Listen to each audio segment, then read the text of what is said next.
Hola, ¿qué tal? Mi nombre es Álvaro Leal y vamos a comenzar el segundo vídeo de este temario de preparación de selectividad y de preparación de asignaturas de segundo de bachillerato Historia de España. Si recordáis, en el primer vídeo lo dejamos, empezamos desde la prehistoria y continuamos con todas las olas y todas las migraciones que pasaron por la península ibérica. Hasta este momento España y Portugal la consideramos como esa unidad geográfica, los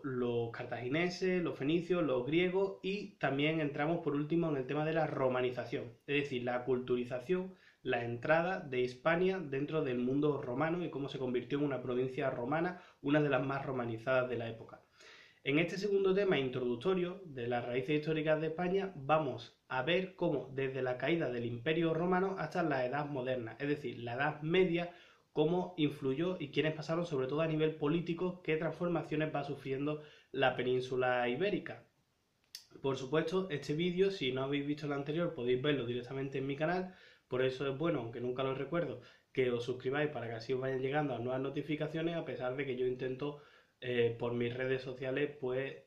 transmitir los vídeos que voy subiendo, pero es importante que os suscribáis para esto. Como digo, nos habíamos quedado en que España era una provincia romana y estaba perfectamente romanizada. Estos vídeos también, ante nada, quiero recordar que son para mostraros y para dar una orientación en un vídeo más o menos que pretendo que sea corto, pero que es muy importante que estudiéis aparte y sobre todo que hagáis caso a las consideraciones que cada uno de vuestros profesores pues os indique, porque habrá quien le dé más importancia al tema político, quien se lo dé más al tema económico, al tema social, etcétera. Hoy sobre todo vamos a hacer un repaso, porque es un tema muy amplio, en la Edad Media, vamos a hacer un repaso político, de las transformaciones políticas que va a sufrir. Como digo, empezamos con la caída de Roma, no sé si se verá muy bien, de todas maneras yo voy a tratar de explicaros todo bien. Tras la caída de Roma van a entrar una serie de pueblos bárbaros que van a pasar los limes del imperio, es decir, van a entrar dentro del imperio romano y van a ser los que van a ir fermentándolo, destruyéndolo por dentro. En el caso de Hispania serán los suevos, los vándalos y los alanos. Algunos se quedarán, otros no. En esta tesitura los romanos van a llamar a uno de sus pueblos federati, es decir, de sus federados, de los que estaban dentro de los límites del imperio, pero bajo la autorización de Roma, como hacen los visigodos, para que traten de calmar la situación y de controlarla en Hispania. Los visigodos, como digo, a la caída del Imperio Romano, después de haber controlado más o menos la situación en Hispania, van a ser los que se queden finalmente y formen un reino. Todo lo que intenté explicar sobre la Edad Media es muy importante en este momento porque es la caída del Imperio Romano como estructura, no de la población, porque la población va a ser la misma, pero como estructura política y social, ideológica, el Imperio Romano va a caer y va a llegar una nueva élite a la sociedad que es totalmente contraria. Es un pueblo bárbaro, un pueblo que era seminómada, podemos llamarlo, que tiene una religión distinta, unos dioses distintos y una manera de concebir todo política y jurídicamente distinta. Y es lo que, pues, el paso del Imperio Romano a la Edad Media es lo que va a hacer la ruralización, es decir, que caigan las ciudades y que cada vez el campo tenga más importancia. De hecho, los visigodos se van a concentrar en el centro de la península ibérica para poder ser una especie de fuerza armada que controle todo el territorio y que pueda salir dispersándose para un sitio y otro. La capital de los visigodos la van a poner en Toledo y se va a convertir realmente en un reino independiente con la caída de Roma, es decir, soberano sobre sí mismo, sin tener que dar rienda ni explicaciones a nadie. Con los visigodos va a haber la gran figura de Leovigildo, que es el que va a producir la unificación política, religiosa y jurídica. Es decir, va a acabar con la prohibición de matrimonios mixtos, porque lo que le interesa es que se casen entre los visigodos que han venido con él, que han producido la conquista, y los hispanos romanos que quedaban en el territorio, pues lo que va a buscar es algo que luego vamos a ver continuamente con Fernando el Católico y los Reyes Católicos en el próximo vídeo, que es cómo se busca la homogenización de la sociedad, es decir, hacer una masa social compacta. Por ello llamamos la unificación en tantos términos, porque es una unificación jurídica, un rey, unas leyes, unas normas, territorial, es decir, la península ibérica como territorio compacto, y también, por supuesto, religiosa. En este sentido, su hijo, Recaredo, va a ser el que va a convertir a todo el reino visigodo al cristianismo, abandonando su religión tradicional, y era algo también con una lógica aplastante de los gobernantes, ya que ellos eran una minoría religiosa frente a la mayoría hispano-romana y por tanto convertirse a la religión de la mayoría lo que hacía era asegurar más y asentar más su posición. Sea como fuere, como digo, la ruralización del territorio pues conlleva a unas penas económicas muy importantes, como será la caída del comercio, la artesanía y que la actividad primaria, la ganadería, la agricultura se convierta en el sustento mínimo. Por tanto, vemos una sociedad que ya no vive en las ciudades, una sociedad que es menos desarrollada en muchos términos que lo que venía antes, que la romana, y una sociedad que va a tener muchas dificultades para cuando en el 711 se produzca la llegada de Tarik, que va a ser el primer musulmán, digamos de alguna manera, conquistador que va a llegar a la península, que va a entrar por Cádiz, ¿no? Por, por la zona más cercana entre África y la península ibérica, como ya habían entrado los cartagineses, como ya habían entrado tantos otros. La llegada de los musulmanes es la llegada de una fuerza expansiva, todopoderosa y súper desarrollada en ese momento. El Islam, hay mucha gente que entiende el principio de la Edad Media con la peregrinación de Mahoma a la Meca. Puede entenderse así. Me es más sencillo desde el punto de vista eurocéntrico, es más sencillo entenderlo como la caída de Roma y el proceso de ruralización, es decir, abandonar las ciudades, volverse al campo y la creación del pacto feudo-vasallático, es decir, que las normas jurídicas pasen a ser entre un señor y un siervo. Me es más sencillo entenderlo así, pero la importancia del Islam se ve en ese sentido. El Islam es una fuerza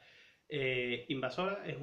en este sentido, sobre el territorio visigodo, es una fuerza invasora, pero es una fuerza súper desarrollada, es una fuerza que tenía unas matemáticas, que tenía una ciencia, que tenía una medicina mucho más desarrollada que lo que es el mundo visigodo, que tenía un comercio mucho más activo que lo que es el mundo visigodo y por tanto no va a encontrar muchas dificultades. Más así cuando entran con ayuda de algunos nobles visigodos que están en contra del rey del momento y por tanto va a ser muy sencillo. Tenemos que darnos cuenta de que del 711 que llegan los primeros pobladores, pero que son muy pocos, es un grupito de prácticamente espías que vienen a ver cuál es la situación, hasta el 718 que está totalmente conquistada la península ibérica, que es un territorio muy amplio, sobre todo para las características armamentísticas y militares de la época. Es decir, que es una conquista rapidísima, que el reino visigodo, perdón, va a caer con muchísima sencillez y que se va a formar Al-Ándalus.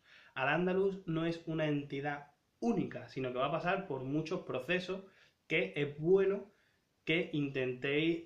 profundizar en los conocimientos. Yo os voy a dar, como he dicho, una guía. La guía es, primero Roma, entran los pueblos bárbaros, Roma llama a los visigodos, cae Roma, los visigodos consiguen controlar todo el territorio y empieza un proceso de homogenización, de hacer un reino independiente, fuerte, con una corte, con una moneda, etcétera, hasta que llegan los musulmanes y se viene abajo, porque la verdad es que era como un gigante con los pies de barro, el reino visigodo, y finalmente los musulmanes vamos a tener esta época, que son muchísimos siglos de lo que es Al-Ándalus, pero dentro del Al-Ándalus, como digo, va a haber diferentes fases. Bueno, en primer lugar llega Abderramán I, Abderramán I es el que va a proclamar el emirato del 756 al 929, son unos 200 años de emirato independiente, porque claro, los primeros que llegan del Andaluz son dependientes al poder del califa, que está en Oriente Próximo. Pero cuando llega Abderramán, que es de la familia de los Omeyas, vamos a intentar entender esto como una lucha de poderes entre diferentes familias. Los Omeyas eran los gobernantes, eran los califas. Cuando llega otra dinastía que se la pasa a cuchillo, pues uno de los Omeyas, de los que quedan, llega y es Abderramán y es el que llega aquí a la península ibérica. Entonces va a formar un emirato independiente. ¿Independiente por qué? Pues porque no le quiere rendir cuenta, obviamente, a los que han pasado por la espada a su familia. Luego será Abderramán III en el 929 el que se sienta con más fuerza todavía y entonces declare el califato. ¿Qué diferencia hay entre un emirato y un califato? Que un emirato es políticamente independiente pero religiosamente dependiente. Sin embargo, el califato convierte en una especie de estados papales, es decir, en un estado jurídico, pero también religioso independiente del resto. Esto va a ocurrir, como digo, con Abderramán III desde el 929 al 1031. Luego, más o menos podemos llamar esto la época de esplendor de Al-Ándalus. Luego va a venir una etapa mucho más complicada que va a pasar por las primeras taifas, es decir, la disgregación de un poder centralizado en Al-Ándalus, que va a repercutir en la creación de muchos reinos pequeñitos, independientes, que van a pelear entre sí. Luego va a llegar los almorávides, que son un poder del norte de África que va a, por un muy corto periodo de tiempo, a llegar a la península y hacerse también con ella. Luego llegarán los segundos reinos de Taifa, es decir, esta disgregación nuevamente del poder político. Luego el imperio de los almohades y por último las terceras taifas. Mientras tanto, lo que estamos viendo en el norte de la península ibérica es la aparición de unos reinos cristianos cada vez más fuertes que van a ir poco a poco conquistando terreno a estas taifas y a esta situación de crisis de la península ibérica dentro del ámbito de Al-Ándalus. Culturalmente, socialmente, ¿qué es lo que trajo Al-Ándalus? ¿Qué es lo que trajeron los árabes? Bueno, pues un estado muchísimo más desarrollado, un nuevo florecimiento de las ciudades, algo más parecido a lo que era con Roma, la península ibérica, que es lo que fue durante esta primera parte de la Edad Media de los visigodos. Tenemos que pensar que esto es algo que hace distinta a la península ibérica respecto al resto de Europa, porque el resto de Europa, y también lo va a ser luego con la reconquista de España,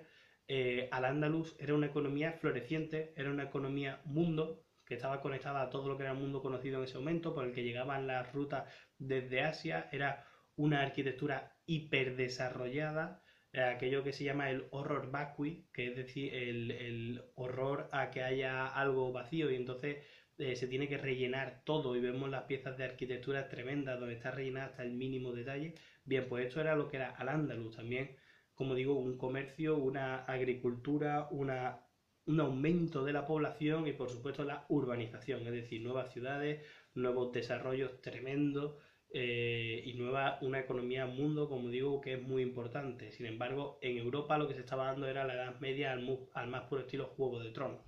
es decir, al más puro estilo un señor feudal con una serie de siervos, con una serie de individuos que están bajo su protección jurídica, que trabajan las tierras del señor feudal, pero en el cual no hay centralización apenas, no hay un Estado moderno, no hay una unificación, todo está un poco por hacer. Sin embargo, Al-Ándalus, como digo, era una potencia muy, muy importante y además la nueva religión, obviamente, y la nueva cultura. Cuando Al-Ándalus llega, se convierten todos en musulmanes,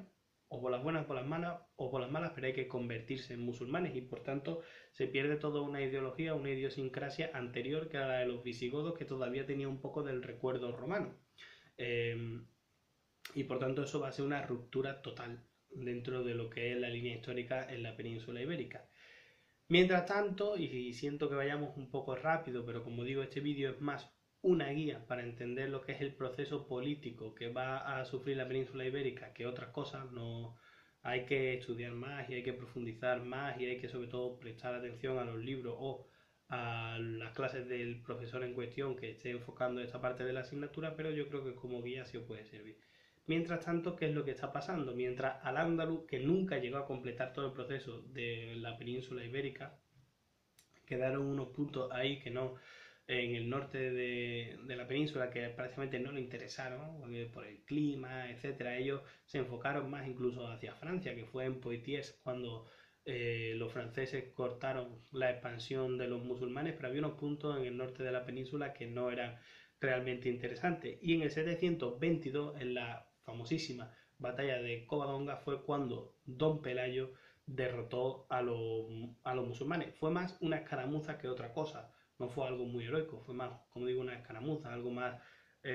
parecido a lo que empezó haciendo Viriato con Roma, pero es verdad que fue una derrota que hizo que poco a poco se fuese creciendo la extensión de ese pequeño núcleo rural cristiano súper atrasado culturalmente que fue formando pues el reino de Asturias, luego el Astur-Leonés, etcétera, y que fue descendiendo. A este proceso se le llama la reconquista. No la conquista, sino la reconquista, porque ellos entienden que son descendientes del mundo romano y del mundo sobre todo visigodo. Y por tanto, ellos están reconquistando algo que es suyo. Y están expulsando al infiel, que son los musulmanes que están ahí como invasores. Esa es la lectura que hacen ellos de sí mismos. Bien, aquí más o menos en el mapa, que yo creo que se ve que está fatal dibujado, por supuesto, pero yo creo que más o menos se entiende la península ibérica, el proceso de reconquista desde Asturias van saliendo en operaciones militares, sobre todo en época de los reinos de taifas, que cuando una taifa estaba enfrentada con otra, muchas veces llamaba a los cristianos para que les ayudasen en su propia guerra interna y por tanto los cristianos iban cada vez agrandando más. Es un proceso que, pese a que va a tener sus más y sus menos, va a ser prácticamente imparable. Es decir, no va a haber una resistencia musulmana organizada que vuelva a reconquistar y mantenga territorios, prácticamente no. Es en esta época donde tenemos uno de los mayores héroes nacionales o figuras literarias nacionales como es el Cid Campeador, que se retrató en el poema del mío Cid. Bien, pues he puesto diferentes flechas porque conforme se vayan desarrollando la conquista y le vayan ganando terrenos a los musulmanes, y veremos que se van a quedar aquí abajo en el reino de Granada, que va a ser el último reino musulmán que va a conquistar ya los reyes católicos, bueno, pues conforme vayan descendiendo, por ejemplo, la creación de Extremadura, más allá, la tierra más allá del Duero, extremo Duero, bueno, pues conforme vayan descendiendo se van a ir creando entidades políticas independientes. ¿Qué quiere decir esto? Pues que va a haber luchas internas dentro de los propios nobles y que algunas van a conseguir la independencia. Así, por ejemplo, Castilla se va a independizar, Aragón, Navarra, etcétera. Y es lo que nos va, y Portugal, y es lo que nos va a dar, y aquí es donde aparece Portugal, es lo que nos va a dar una configuración más o menos parecida, ya lo veremos con los reyes católicos, a lo que tenemos actualmente, cuando los reyes católicos consigan aunar todos los territorios, pero no Portugal. Entonces es ahora cuando va a aparecer Portugal. Imaginemos a Portugal en esta esquina y va descendiendo igual que todo. Castilla va descendiendo, Navarra, sobre todo Aragón, por allí también por el este de la península, y es lo que va configurando los diferentes reinos medievales. Cristianos, como digo, entre luchas entre ellos, con divisiones, todavía tienen el pensamiento de dividir entre los hijos de un rey los diferentes territorios, luego los hijos del rey pues se dedican a pelearse entre ellos para quedarse con los territorios del otro, etc. Y es, como digo, una época en la cual la ruralización va a volver a ser muy importante, los castillos medievales, se va a perder el florecimiento cultural que había tenido Al-Ándalus, científico, económico e incluso urbanístico, como he dicho, se va a ir perdiendo,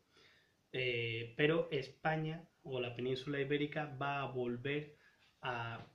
a culturizarse con lo que es el resto de Europa. Algo que había perdido, esa homogenización la había perdido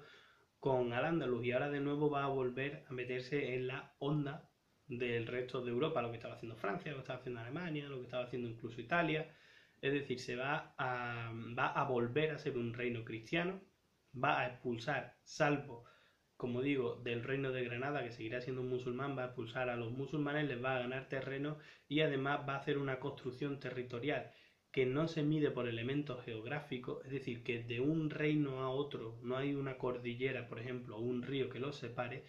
y que dinásticamente y en luchas internas van a pelear continuamente entre estos distintos reinos. Eso es lo que va a marcar también la Edad Media, la lucha entre los distintos reinos, como digo, de Navarra, de Aragón, de Castilla, del Astur-Leonés, etcétera,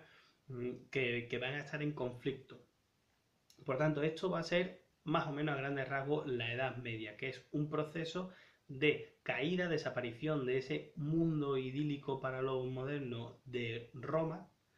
Va a ser la ruralización, va a ser la llegada de un elemento increíble y revolucionario como era el Islam en la península, y va a ser luego la decadencia de este Islam, sobre todo por las luchas internas y la falta de un poder centralizado, y la reconquista cristiana de unos cristianos que estaban totalmente tecnológicamente y culturalmente atrasados, pero que se van a culturizar y van a empezar a ir llegando, por ejemplo, con las peregrinaciones a Santiago de Compostela, con el apóstol, pues va a irse entrando, van a llegar peregrinos europeos y van a ir entrando en la dinámica de una Europa medieval. Y el siguiente vídeo será pues ya el matrimonio de los reyes católicos y cómo España entra en la edad moderna. Así que gracias por haber visto el vídeo, si habéis aguantado hasta aquí, podéis dejar comentarios, podéis sobre todo compartirlo si conocéis a alguien que les pueda ayudar, que esté estudiando esto. Y nada, y suscribiros para ver el siguiente. Así que nada, muchas gracias y nos vemos.